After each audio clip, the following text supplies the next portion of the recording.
கம்மி எபிசோடுக்குரிய ஒரு இன்ட்ரெஸ்டான promo release பண்ணியிருக்காங்க. வீடியோக்குள்ளே போகிறதுக்கு முன்னாடி நம்ம சேனலை லைக் அண்ட் சப்ஸ்கிரைப் பண்ணிவிட்டு சப்போர்ட் பண்ணுங்கள். இவ்வளோ நாள் இருந்த அந்த மூட்டைப்பூச்சி தொல்லை ஒளிஞ்சிருச்சுன்னு தான் சொல்லணும். யாரை சொல்கிறேன்? ரம்யாவை தான் சொல்கிறேன். ரம்யா வந்துட்டு ஒரு ஏடியா க்ளோஸ் ஆகி மேலே போய் சேர்ந்துட்டாங்க. ஃபஸ்ட்டு சீனில் வந்துட்டு ஒரு மூலையில் போய் தீபா நின்றுட்டு இருக்காங்க. அதாவது கீழே பள்ளமாக இருக்குது. அந்த இடத்துல நின்றுட்டு வேணாமும் கிட்டத்தில் வராத, நான் கீழே விழுந்துருவேன் அப்படின்ற மாதிரி சொல்லிட்டு இருக்க. ஒழுங்கா தாலியை கொடுக்கலன்னா அவ்வளோதான், உன்னை சுட்டே தள்ளிடுவேன் அப்படின்ற மாதிரி சொல்ல, இவங்க ரெண்டு பேரும் சண்டை போட்டுட்டு இருக்கிறத பார்த்துட்டா அந்த கன்னு ஃபயர் ஆனது ரியா மேலே தான் நினைக்கிறேன். ஏன்னா ரியா தான் இந்த சீனில் வந்துட்டு இல்லாமல் இருக்காங்க. ஒருவேளை இவங்க ரெண்டு பேர் சண்டையில் ரியா போய் சேர்ந்துட்டாங்க போல். அடுத்து வந்துட்டு என்னால் தர முடியாது, உசுரே போனாலும் சரி இந்த தாலியை நான் கொடுக்க மாட்டேன் அப்படின்ற மாதிரி சொல்ல, அப்போ நீ செத்து தொலைடி, எதுக்கு உசுரோட இருக்க அப்படின்ற மாதிரி சொல்லிட்டு தீபாவை அந்த மலையிலேருந்து கீழே அப்படியே டபக்குன்னு வந்துட்டு தள்ளிவிட போகிறாங்க ரம்யா. தீபா வந்துட்டு இந்த பக்கம் விலகிற, ரம்யா போய் கீழே விழுந்துடுறாங்க. டக்குன்னு வந்துட்டு தீபா பிடிச்சிடுறாங்க.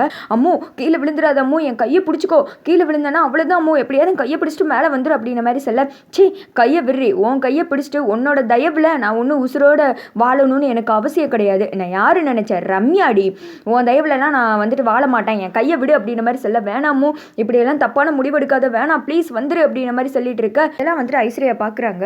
ஐயோ அவள் விழுந்துக்கு பதில் இவ விழுந்திருக்கலாமே அப்படின்னு சொல்லிட்டு என்ன நடக்குது அப்படின்னு சொல்லிட்டு விறுவிறுன்னு பக்கத்தில் வந்து நின்று பார்த்துட்டு இருக்காங்க. இங்கிட்டு வந்துட்டு தீபா ரம்யா கையை விட மாட்டேன், நீ வந்துரு மேலே வந்துரு அப்படின்னு சொல்லிட்டு இருக்க.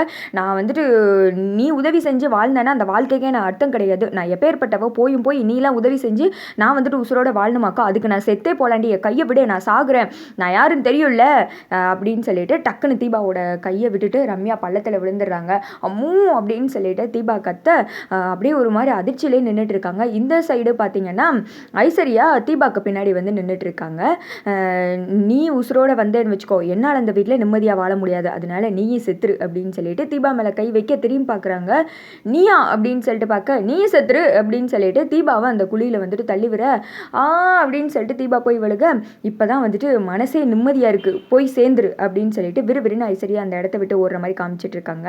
அதாவது தீபாவை ரம்யாவும் ரியாவும் சேர்ந்து கடத்தும் போதே கார்த்தி பின்னாடி வண்டியில் ஃபாலோ பண்ணிட்டு வந்துட்டு இருப்பார். அவருக்கே தீபா வந்துட்டு எங்கே இருக்காங்கன்னு சொல்லிட்டு தெரியல. அதே கூட்டத்தில் ஐஸ்வர்யா அவங்க அத்தை பக்கத்தில் தான் நின்றுட்டு இருந்தாங்க. ஆனால் ஐஸ்வர்யா இவங்க சண்டை போடுறதுலாம் முன்னக்கூட்டியே நின்று ஒரு புதரில் நின்று பார்க்குறாங்களாம். ஒரு லாஜிக்கே இல்லாமல் எப்படி தான் இப்படி கிறுக்குத்தனமாக யோசித்து சீரியல் எடுக்காங்களே தெரியவே இல்லை. கார்த்தி மட்டும் நடிக்கலாட்டி ஆத்தாடி இந்த சீரியல்லாம் யாரும் பார்க்க மாட்டாங்க போல், இப்படி ஒரு கன்றாவியாக சீன் எடுத்துகிட்டு இருக்கிற மாதிரியே தான் இருக்குது. நான் இருந்தாலும் ஒரு லாஜிக் வேணாமா மக்களே? முன்னாடி கிளம்புனவரே சுற்றி தேடிட்டு அலைகிறாரு, ஐயோ ஒய்ஃபை காணுமே, எங்கே கடத்திட்டு போனாங்க அப்படின்னு சொல்லிட்டு. கூட்டத்தில் என்னென்னவங்க முதல்ல புதரில் வந்து நிற்கிறாங்களா? இப்படியெல்லாம் சீன் எடுத்து யார் முட்டாலும் தெரியல, அவங்களா இல்லை நம்மளா? என்னதான் நம்மளை நினச்சிக்கிட்டு இருக்காங்கன்னு தெரியலையே. நம்ம மைண்ட் வாய்ஸ் தான் இன்னும் எங்களை முட்டாளாவே நினச்சிக்கிட்டு இருக்கல அப்படின்ற மாதிரி நம்ம யோசிச்சுட்டு இருக்கோம். அங்கிட்டு வந்துட்டு கார்த்தியை காமிச்சிட்டு இருக்காங்க. கார்த்தி வந்துட்டு தேடி அலைஞ்சிட்டு இருக்காங்க. அப்போ ஒரு இடத்துல மூலையில் கார் போய் சரிஞ்சு நிற்கிற மாதிரி பார்க்குறாங்க. ஒருவேளை இந்த இடத்துல தான் இருப்பாங்களோ அப்படின்னு சொல்லிட்டு வேமா சரவணனுக்கு கால் பண்ணுறாங்க. இங்கிட்டு வந்துட்டு ஒரு கார் மூலையில் நிற்குது, எனக்கு என்னமோ இந்த பக்கம் தான் வந்துட்டு போயிருப்பாங்களோன்னு தோணுது அப்படின்ற மாதிரி சொல்ல, அப்புறம் போலீஸ் அவங்களும் வந்துட்டு ஸ்ட்ரைட்டாக வந்துட்டு இருக்க மாதிரி காமிச்சிட்டு இருக்காங்க. அதோட பார்த்தீங்கன்னா இந்த வீடியோ வந்து முடிஞ்சிருது. எப்படியும் கார்த்தி போகும்போது ரியாவோட பாடியெல்லாம் அங்கே தானே கிடக்கும். ஏன்னா இவங்க சண்டை போடுறத வச்செல்லாம் பார்த்தா ரியா வந்துட்டு அந்த இடத்துல இல்லை. அப்போ வந்துட்டு ரியாவை தான் ஷூட் பண்ணியிருப்பாங்க. அதுக்கு மேலே தீபாவை தள்ளி விட்டது ஒருவேளை ஐஸ்வர்யாவோட கனவா, இல்லை உண்மையே தள்ளி விட்டாங்களா, இல்லைனா இதுக்கடுத்து தீபாவை கண்டுபிடிப்பாங்களா, இல்லை தீபாவுக்கு மெமரி லாஸ் ஆகுமா, என்னவோ மக்களே. ஆனால் சீரியலை கொன்னுட்டாங்க, அதுவும் நம்மளை வச்சு செஞ்சுட்டாங்க அப்படின்னு தான் சொல்லணும். ஒரு மொக்க சீரியலை விட ரொம்ப கேவலமாக போய்கிட்டு இருக்கு. நீங்கள் என்ன நினைக்கிறீங்க அப்படின்னு சொல்லிட்டு கமெண்ட் பண்ணுங்கள். நம்ம எல்லாம் நினைக்கிறதா ஒருவேளை மெமரி லாஸ் ஸ்டோரி மாதிரி வந்துட்டு கொண்டு வர்றதுக்கு வாய்ப்பு இருக்குது.